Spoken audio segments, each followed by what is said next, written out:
தான் செய்யுது. வேலை செஞ்சு செஞ்சே வாஞ்சி போயிருவேன் போல இருக்கம்மா. மனசாச்சே இல்லாமல் இந்த பொம்பளை உட்காந்துக்கிட்டு காப்பி போட்டு தாங்கு, சுடு தண்ணி போட்டு தாங்கு, குளிர வச்சு தாங்கு, தண்ணியை வேற சூடு பண்ணி தான் குளிக்க போறேங்குது. என்ன வேலை வாங்குது. நின்னாலும் குத்தம், நடந்தாலும் குத்தம், என்னத்தையாவது ஒன்று சொல்லி குறை கண்டுபிடிச்சிக்கிட்டே இருக்கு. சப்பாப்பா எப்பதான் ஊருக்கு போகுமோ தெரியல. கோயில் கொடைக்கு வந்துச்சு, இன்னும் தீபாவளியே முடிஞ்சிட்டு இன்னும் போகல. அடுத்து பொங்கல் வரைக்கும் இங்கே தான் இருக்குமோ என்னமோ தெரியல. இருக்கட்டும் இருக்கட்டும், எத்தனை நாள் வேணாலும் இருக்கட்டும், என்னைய சீண்டாமல் இருந்தா சரிதான். சரி, மழை வர மாதிரி வேற இருக்கு, துணியை எடுத்துட்டு போவோம். பாலை வேற அடுப்பில் வச்சிருந்தோம், சீக்கிரம் துணியை எடுத்துட்டு ஓடுவோம். என்னது இது, ஒரு படியே வாடை அடிக்குது, பால் தீஞ்சி போன மாதிரி. இவ்வளோ ஒரு தம்ளர் காப்பி தானே போட்டு தானே, இது என்ன அடுப்பை என்னமோ கொளுத்தி வச்சுட்டு போயிருக்கா? பால் அடுப்பில் வச்சுட்டு எங்கே போனா? ஒரு தம்ளர் காப்பி கேட்டதுக்கு வீட்டையே கொளுத்தி விடுவா போல இருக்க. அடுப்பு ஆஃப் பண்ணுவோம். இப்படி எரியுது தீ. எங்க இந்த சரசு? எல்லாம் சரசு, ஏ சரசு, என்ன இந்த பொம்பளை எதுக்கு இப்படி கத்திட்டு கிடக்கு? எல்லாம் எங்க போய் தொலைஞ்சா? பால் அடுப்புல வச்சுட்டு அந்த ஆளை வீடு வீடா கதை பேச பயணம் போயிட்டாலும் என்னமோ தெரியல. என்னத்தே, எதுக்கு இப்ப என்னைய திட்டிக்கிட்டு இருக்கியே? அப்படி நான் என்ன தப்பு பண்ணனே? ஆமா, இவ தப்பே பண்ணாம தான் இவளை நான் திட்டிக்கிட்டு இருக்கேன். பால் அடுப்புல வச்சுட்டு எந்த ஆளா போனா? ஒரு டம்ளர் காப்பி தானே நான் உங்ககிட்ட கேட்டேன். ஆமாத்தே, நீங்க காப்பி கேட்டியன்னு தான் பால் அடுப்புல வச்சுட்டு வந்தேன். துணி கிடந்துச்சு, சரி மழை வர்ற மாதிரி இருக்க, நினைச்சிட போகுதுன்னு தான் துணி எடுக்க வந்தேன். நீ வியானதாளா அடுப்பை பாஸ்டா வச்சு விட்டுட்டு பால் அந்த ஆளை போட்டுட்டு போயிட்டா. இவ ஓயாம வேலை வாங்கியா நம்மள, நம்ம எதுக்கு செய்யணும்னு அந்த ஆளை போட்டுட்டு வந்துட்டா. அப்படிதானே? எனக்கு தெரியல உன்னை பத்தி. இங்க பாருங்க, நீங்க இப்ப தேவையில்லாம பேசிட்டு இருக்கீங்க. யாரு தேவையில்லாம பேசிட்டு இருக்கா? நானா? அடுப்பு அந்த அளவுக்கு பாஸ்டா எரிய வச்சு விட்டுட்டு பால் அடுப்புல வச்சுட்டு வந்தா என்ன ஆகுறது? அடுப்பு அணைச்சி கேஸ் வெடிச்சு ஏதாவது ஒண்ணு கிடக்க ஒண்ணு ஆகி போச்சுன்னா என்ன ஆகுறதுன்னு கேட்கேன். உனக்கு எனக்கு வேலை செய்ய மனசு இல்லைன்னா செய்ய மாட்டேன், காப்பி போட்டு தரான்டேன்னு நீ சொல்லி இருக்கணும். இப்படி பழி வாங்க மாதிரிலாம் நீ பண்ணிக்கிட்டு இருந்தா இதெல்லாம் சரியில்லை பத்துக்க. எப்ப இங்க பாருங்க, நீங்க கேட்ட நேருக்கு நான் எல்லாம் செஞ்சு தந்துக்கிட்டு தான் இருக்கேன். நீங்க மறுபடியும் இப்படி சொல்லாதீங்க, பாத்துக்கிடுங்க. காப்பி போட்டு தானா காப்பி போட்டு தரேன், தண்ணி சூடு பண்ணி தானா தண்ணி சூடு பண்ணி தரேன், தண்ணியை குளிர வச்சு தானா குளிர வச்சு தரேன், அப்புறம் சுடு தண்ணி போட்டு தாங்க குளிக்கணும் அங்கேயே, அப்புறம் நான் எனக்கு பண்டை திங்கணும் போல இருக்கு, அது திங்கணும் போல இருக்கு, அதை எடுத்து தங்கியே. நான் இப்படி கேட்க நேருக்கு நீங்க இருந்த இடத்துல அவ்வளோத்தையும் கொண்டு வந்து தரதானே செய்யும். என்ன சொல்லி காட்டுறியோ? இன்னைக்கு என் மோவன் வரட்டும், அவன்கிட்ட நான் சொல்லிக்கிட்டேன். எப்பா உன் பொண்டாட்டி எனக்கு செஞ்ச இதெல்லாம் சொல்லி காட்டியா? அவன் எனக்கு இனிமே ஒன்றும் செய்யாண்டா, இனிமே நான் இங்கே இருக்காண்டே அப்படின்னு சொல்லிட்டு போறேன். என்னமோ எனக்கு பெருசா செஞ்சு கிழிச்சவ மாதிரி தான் பேசியா. நான் இன்னைக்கு கொஞ்சம் மீன் எடுத்து கறி வையினேன், நீ என்ன மீன் எடுத்தா கறி வச்சா? இவ என்ன சொல்லியது, நான் என்ன கேட்கதுன்னு 2 முருங்கைக்காயும் கத்திரிக்காயும் வாங்கிலாம் வெட்டி போட்டு குழம்பு வச்சு வச்சிருக்கா. நானும் நம்ம மருமவா மீன் குழம்பு தான் வச்சிருப்பானு ஆசையா மீன் குழம்பு சட்டியை திறந்து பார்க்கேன். அதுல முருங்கைக்காவும் கத்திரிக்காவும் தான் கிடந்து மிதக்குது. எனக்கு எப்படி தூக்கி வாரி போட்டுச்சு தெரியுமா? நம்ம சொல்லியே இவ இப்படி பண்ணி வச்சிருக்காள, அப்ப இவ நம்ம பேச்ச கேட்கக்கூடாதுன்னு இருக்காருன்னு எனக்கு தோணுச்சு. அதே மாதிரி தானே இருக்கு. இதுல இருந்தே தெரியல நீ எப்படிப்பட்டவன்னு.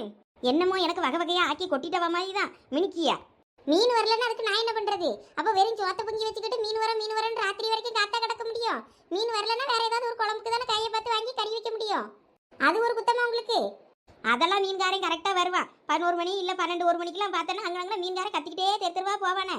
நீ என்ன போனல்ல வெளியே மீன் வாங்க போறேன்னு எவ வீட்லயாவது உட்கார்ந்து கதை பேசிக்கிட்டு மீன்காரன் வந்ததே கவனிக்காம இருந்திருப்பா. இங்க வந்து என்கிட்ட கதை விடுறியோ? அப்படியா? அப்பனா வெளியே உட்கார்ந்து மீன் வரத பாத்துக்க வேண்டியது தானே.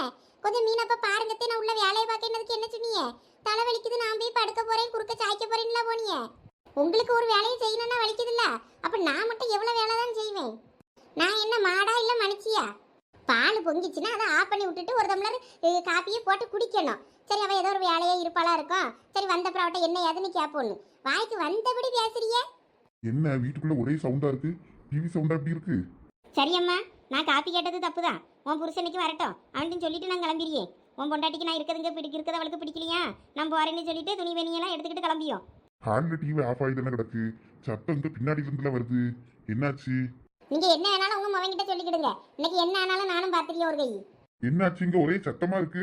எங்க வாங்குங்க, இனிமே இங்க ஒரு நிமிஷம் கூட இருக்க கூடாதுங்க. வாங்க நம்ம வீட்டுக்கு போலாம். என்னாச்சு ராமு? உங்க மருமகிட்ட ஒரு டம்ளர் காப்பி தாங்க கேட்டேன், அதுக்கு அவ வாய்க்கு வந்தபடி எல்லாம் பேசியா. இதுக்கு மேல என்னாலங்க இருக்க முடியாதுங்க. வாங்க நம்ம போலாம், நம்ம பையன் வந்ததுன்னு சொல்லிட்டு. மாமா, நான்லாம் எதுவும் சொல்லல மாமா. அவியலாதான் வாய்க்கு வந்தபடி பேசிட்டு நான் கிளம்புறேன்னு நிக்காவ. என்ன ராமு, என்னாச்சு? மருமவா அப்படிலாம் உடனே கோவப்பட முடியல. என்னாச்சு ராமு, சொல்லு. அப்படின்னா நீங்க உங்க மருமவ சொல்லியதை நம்புறிய, என்னைய நம்ப மாட்டீங்க அதானே? அப்படி இல்லம்மா, 2 பக்கமும் விசாரிக்கணும்ல, யார் மேல தப்பு இருக்கு என்னன்னு. அது ஒண்ணும் இல்ல மாமா, அத்தை காப்பி கேட்டாவ, அதெல்லாம் அடுப்புல வச்சுட்டு நான் இந்த துணி கொஞ்சம் காயப்பட்டிருந்ததெல்லாம் மழை வர மாதிரி இருக்க, துணியை எடுத்துருவோன்னு சொல்லிட்டு துணி எடுக்க வந்தேன். நான் பாலை சிம்ல வச்சிருக்கேன்னு நினைச்சுக்கிட்டு இங்க வந்து துணி எடுக்க வந்தேன். பார்த்தா நெருப்பு அதிகமா வச்சுட்டு வந்திருப்பேன் போல இருக்கு ஸ்பீடுல. அது பால் பொங்கி சிந்தி இருக்கு. இவைய ஆஃப் பண்ணி விட்டுட்டு ஒரு டம்ளர் ஆத்தி குடிச்சிருக்கலாம்ல. இல்லைன்னா ஆஃப் பண்ணி விட்டுட்டு சரசு வருவா வந்து போட்டு தருவானாவது இருந்திருக்கணும்.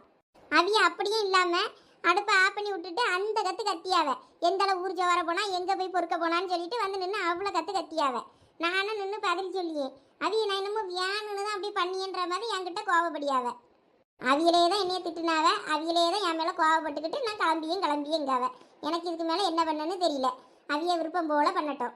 எங்க நம்ம ஒரு காப்பிக்கு வக்கத்து வையாக நம்ம இங்கே வந்து கிடக்கோம். நம்ம முவை இருக்கான், பியாரை இருக்கான், பியாத்தி இருக்கான்னு தானே நம்ம இங்கே வந்து இருக்கோம். கொஞ்சம் நேர போக்குக்கு நல்லா இருக்குன்னு.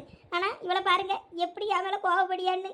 நான் எதுக்கு சொல்லியனே புரிஞ்சுக்கிடாம வயசான காலத்தில் என்னால் நின்று வேலை செய்ய முடியுமாங்க? ஒரு டம்ளர் காப்பி தானே ராமு, முடிஞ்சா நீ போட்டு குடிச்சிருக்கணும். முடியலையா சரி சரசவா வரட்டும் வந்து போட்டு தருவான்னு நீ உன் பாட்டுக்கு இருந்திருக்கணும். நீ அதுக்கு ஏன் ராமு இப்படி கோவப்பட்டுக்கிட்டு இருக்கா? ஏங்க அடுப்பில் பால் பொங்கி வடிஞ்சு அடுப்பே அணைஞ்சு போய் ஏதாவது ஒன்று கிடக்க ஒன்று ஆகி போச்சுன்னா என்னங்க பண்ணியது? நான் அந்த ஒரு நல்ல இதுக்கு தானே நான் அவகிட்ட எடுத்து சொல்லியே. அதை அவள் புரிஞ்சுக்கிடாம இருக்கா. அவகிட்ட நீங்கள் சொல்ல வேண்டிய ஏன்னா என்னையிட்ட சொல்லிக்கிட்டு இருக்கியே. இன்னமும் நான் தான் குத்தவாளி மாதிரி. அடுப்புல பால் கவுந்தாலோ எது நடந்தாலும் அவ சுத்தம் பண்ணிக்கிடுவா, அவ பாத்துக்கிடுவா. நீ பார்த்தவ ஆஃப் பண்ணி விட்டுட்டு உன் வேலையை பார்க்க வேண்டியதானம்மா நீ. அதை சொன்னதுக்கு தான் மாமா என்கிட்ட இந்த நேரம் நிற்காவ. இங்க பாருங்க தேவையில்லாம நீங்க உங்க மருமகளுக்கு சப்போர்ட் பண்ணிக்கிட்டு இருந்தீங்கன்னு வைங்க, நான் பாட்டுக்கு துணிமணி எடுத்துக்கிட்டு நான் ஒத்தையில கிளம்பிடுவேம்மா. நீங்க ஒன்றும் கிளம்பாண்டா, நீங்க இங்கே இருங்க, நான் இந்த தலையும் போறேன். உங்க முவை வந்து என்னைய அடிக்கணும் அதானே? அதுக்கு தானே இப்போ பிளான் பண்றீங்க. பண்ணுங்க.